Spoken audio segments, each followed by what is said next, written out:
بسم الله الرحمن الرحیم. با سلام و شب بخیر حضور بینندگان گرامی، مجموعه خبری امشب سیمای جمهوری اسلامی ایران را به آگاهی شما می‌رسانیم. ابتدا خلاصه مهمترین خبرها.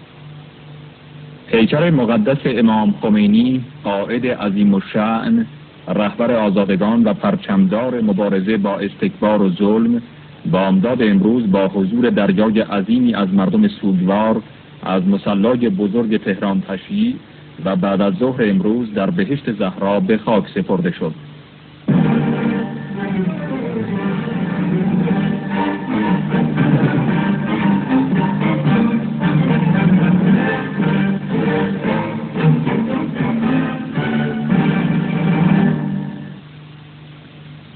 بسم الله الرحمن الرحیم.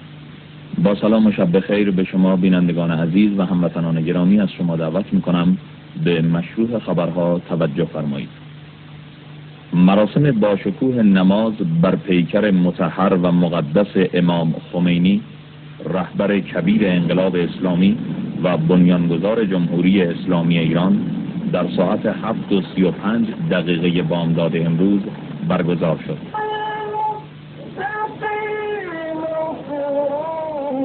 نماز امروز به امامت آیت الله العظمی گلپایگانی و با حضور آیت الله خامنه‌ای، رهبر جمهوری اسلامی ایران، حجت الاسلام و المسلمین هاشمی رفسنجانی، رئیس مجلس شورای اسلامی، آیت الله موسوی اردبیلی، رئیس دیوان عالی کشور، آیت الله مشکینی، رئیس مجلس خبرگان، حجت الاسلام و المسلمین حاج سید احمد خمینی، آقای موسوی نخست وزیر، دیگر مقام‌های بلندپایه کشورمان، شخصیت‌های سیاسی مذهبی خارجی و میلیون‌ها نفر از مردم در مصلی بزرگ تهران اقامه شد.